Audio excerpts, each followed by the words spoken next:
Hello बच्चों, कैसे हैं आप। आशा करती हूँ आप सभी स्वस्थ होंगे।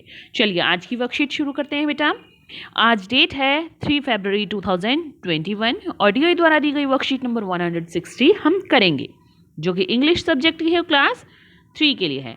आज हम एक न्यू चैप्टर स्टार्ट करने जा रहे हैं बेटा, मैरी गोल्ड का, unit 10 the ship of desserts यानी सिमिले।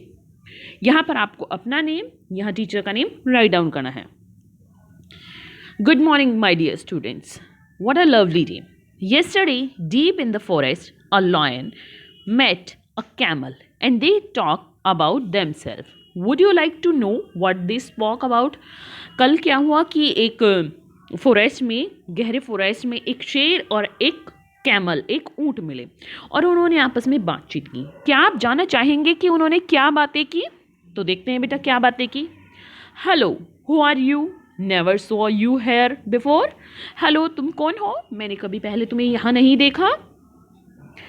आई am camel, people call me the ship of desert. What about you?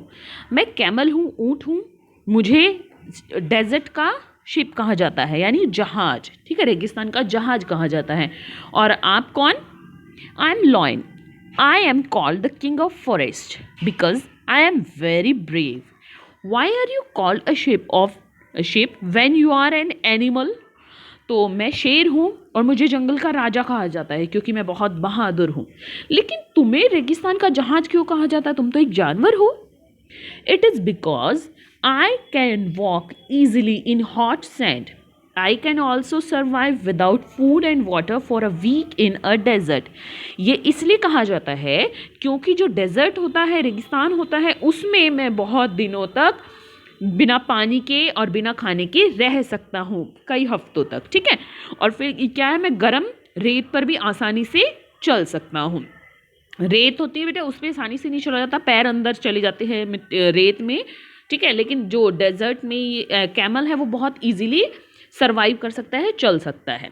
ठीक है, आगे देखते हैं। Did you notice that the lion said that he was brave? Have your parent ever told you that you are as brave as a lion? Such a comparison is called a simile. It is a figure of speech. तो देखा आपने, lion ने कहा कि वो brave है ना, brave. तो क्या कभी आपके पेरेंट ने आपको ये बोला है कि आप शेर की तरह बहादुर हो? तो ये क्या होता है बेटा, ये कंपैरिजन होता है। इसको हम इंग्लिश में सिमिली बोलते हैं और हिंदी में इसको उपमा बोलते हैं। जब हम किसी जैसा उसको बताते हैं, जैसे तुम तो चंदा जैसे सुंदर हो, ऐसे बोलते हैं ना, तो उसको हम सिमिली बोलते हैं इंग्लिश में। हिंदी में उसको हम उपमा बोलते हैं कि किसी से के साथ हम उसी के साथ उसकी शक्ल को मिलाएं या उसके गुण को मिलाएं, किसी भी चीज़ को मिलाएं, उसको सिमिली या उपमा बोलते हैं। अब सिमिली क्या होता है? It compares two things using like और एज। तो किसी सेंटेंस में हम क्या यूज करते हैं, लाइक या एज यूज करते हैं, तो उसको सिमिली बोला जाता है। देखिए, she is as slow as snail. Snail बहुत आराम से चलता है, तो वो स्नेल की तरह धीमे धीमे चलती है, धीरे धीरे चलती है। तो ये क्या है, यहाँ पर स्नेल के साथ इसका कंपेयर किया गया है कि वो उसकी तरह धीरे चलती है। She is being compared to as snail using the word as लगाया ना, तो इसका मतलब ये यहाँ कंपेयर की गई है। Let's take a few more examples. As light as feather, मतलब feather की तरह, पंख की तरह हल्का। As white as snow, snow मतलब बर्फ की तरह white, बर्फ white होती है ना, तो white. Now let's take some more examples of simile and fill in the blanks with the help of pictures provided. तो यहाँ पर आपको ये पिक्चर्स दी गई हैं, इनकी हेल्प से हम ये सिमिली कंप्लीट करते हैं। सिमिली की examples. As proud as a dash, ये क्या है? पिकॉक। पिकॉक की तरह प्राउड फील। ठीक है, तो पिकॉक की spelling PEACOC, peacock. Age wise and dash, owl. Owl जो उल्लू होता है वो बहुत वाइज होता है बेटा, बुद्धिमान माना जाता है, तो बुद्धिमान है आउल की तरह। As busy as a dash, bee क्या होती है? मधुमक्खी ना, वो हर टाइम शहद बनाने में लगी रहती है, तो बहुत बिजी होती है। अगर कोई बंदा इंसान बिजी है तो उसको बोलते हैं as you are busy as a B.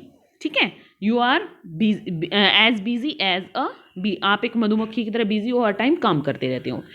As big as dash, यह वेल, वेल मछली बहुत बड़ी होती है बेटा, तो जैसे बहुत कोई बड़ा हो तो उसको हम वेल के साथ कंपेयर कर सकते हैं। प्राउड के साथ हम पिकॉक को कर रहे हैं, वाइज के साथ आउल को कर रहे हैं, बिजी के साथ बी को कर रहे हैं, बिग के साथ वेल को कर रहे हैं। अब आगे देखते हैं।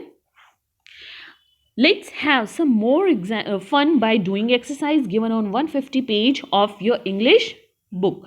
इंग्लिश की वर्कबुक का 150 पेज जो है उसमें एग्जाम्पल्स हैं और भी, आप वो कर सकते हैं। चलिए दिखाते हैं आपको। ये देखिए, ये है आपका पेज नंबर 150। तो इस पे क्या है बेटा, fill in the blanks, look at the picture for help, one has been done for you. अब देखिए, इसमें जैसे हमने वर्कशीट में एग्जाम्पल्स किए हैं वैसे ही आपको यहाँ पर एग्जाम्पल्स करने हैं। जैसे as slow as a snail, snail की तरह धीमे धीमे, धीरे धीरे। As fast as a rabbit, rabbit की तरह fast fast. As proud as a peacock, peacock की तरह प्राउड फील करना है।